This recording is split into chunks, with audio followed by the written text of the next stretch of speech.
Ein 45 Kilogramm schwerer Dobermann positionierte sich vor der Tür des Kinderzimmers eines 6 Monate alten Babys und weigerte sich 4 Tage lang, sich zu bewegen. Was diese Familie darüber herausfand, warum ihr pensionierter Polizeihund sich so verhielt, wird alles auf den Kopf stellen, was ihr über die Instinkte von Tieren glaubtet, die Schwächsten unter uns zu beschützen. Das ist Atlas. Und das ist Emma, das winzige Babymädchen, das er auf eine Weise beschützte, die niemand erklären konnte, bis eine kritische Nacht die Wahrheit enthüllte. Vor 7 Monaten adoptierte die Familie Schneider Atlas aus einem Polizeihunde-Pensionierungsprogramm in München. Er war 5 Jahre alt, schlank, kraftvoll, 45 Kilogramm disziplinierte Muskelmasse, mit Narben auf seiner Brust und einer Dienstakte, die von Jahren des Schutzes von Beamten in gefährlichen Situationen erzählte. Die Programmkoordinatorin warnte sie während des Adoptionsgesprächs. Atlas ist hoch trainiert, aber er ist auch hoch alarmiert. Er wurde darauf konditioniert, Bedrohungen zu erkennen. Seid ihr euch sicher, dass ihr ihn in der Nähe eines Säuglings haben wollt? Jennifer Schneider sah ihren Mann Michael an, dann hinunter zu ihrer Tochter Emma, die 3 Monate zu früh mit einem angeborenen Herzfehler geboren worden war. Emma hatte in ihrem kurzen Leben bereits 2 Operationen überlebt und eine 3. war in nur wenigen Wochen geplant. Emma braucht jemanden, der versteht, was es bedeutet zu kämpfen, sagte Jennifer leise. Vielleicht braucht Atlas wieder jemanden zum Beschützen. Vielleicht brauchen sie einander. Michael war nicht überzeugt. Dieser Hund wurde darauf trainiert, Verdächtige festzunehmen, Jen. Was ist, wenn seine Instinkte falsch einsetzen? Was ist, wenn er nicht versteht, wie zerbrechlich sie ist? Aber als sie Atlas für einen Probebesuch nach Hause brachten, passierte etwas Unerwartetes. Atlas ging direkt zu Emmas Wiege, setzte sich daneben und bewegte sich 2 Stunden lang nicht. Seine dunklen Augen verfolgten jeden Atemzug, den sie nahm. Jede winzige Bewegung. Als Emma zu weinen begann, sah Atlas zu Jennifer hoch mit einem Ausdruck, der zu sagen schien, sie braucht dich. Ich glaube, er hat sie bereits ausgewählt, flüsterte Jennifer. Ich glaube, er weiß es bereits. Atlas kam diese Woche dauerhaft nach Hause, mit strengen Anweisungen. Emma war medizinisch fragil. Ihre Sauerstoffwerte mussten ständig überwacht werden. Sie erschrak leicht. Jeder Stress konnte ihr Herz beeinträchtigen. Der Hund musste ruhig, sanft und aufmerksam sein. Atlas übertraf alle Erwartungen. Vom ersten Tag an postierte sich Atlas vor Emmas Kinderzimmer. Als Jennifer Emma fütterte, saß Atlas ruhig neben dem Schaukelstuhl. Als Emma ein Nickerchen machte, lag Atlas im Flur, so positioniert, dass er sowohl ihr Kinderbett als auch die Haustür sehen konnte. Als Emma nachts weinte, stand Atlas auf und wartete. Bellte nie, stürmte nie hinein, wartete einfach darauf, dass Jennifer oder Michael zuerst reagierten. Es ist, als wäre er im Dauerwachdienst, sagte Michael eines Morgens und beobachtete Atlas stille Wache. Er behandelt das wie einen Auftrag. 4 Monate nach Atlas' Ankunft verschlechterte sich Emmas Zustand. Ihre Kardiologin rief sie zu einer Notfallberatung ein.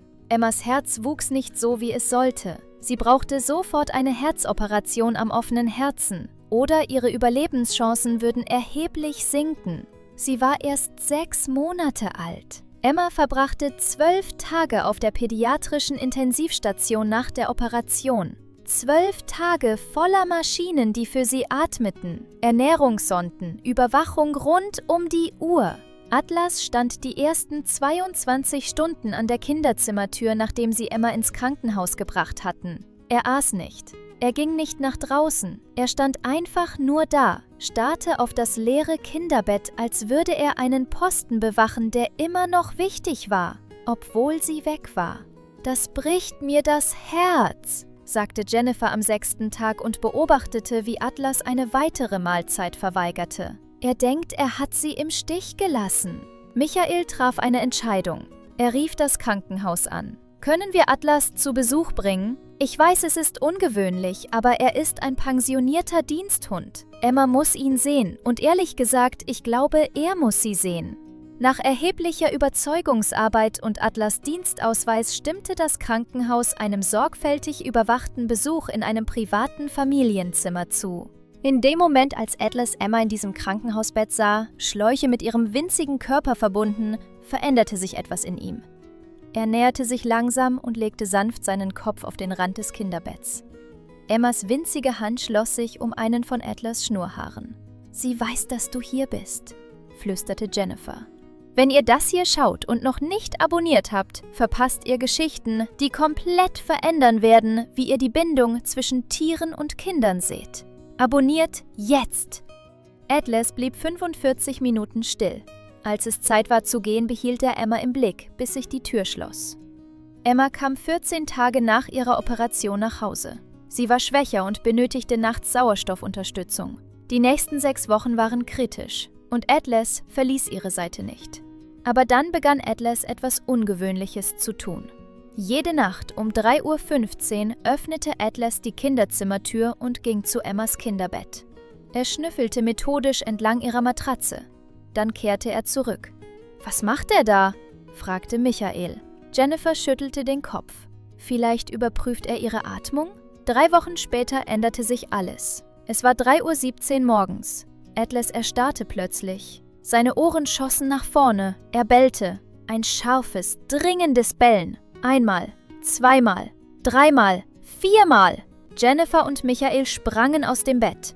»Was ist los?« schrie Jennifer. Emma bewegte sich nicht. Ihre Lippen waren bläulich. Der Sauerstoffmonitor blinkte rot.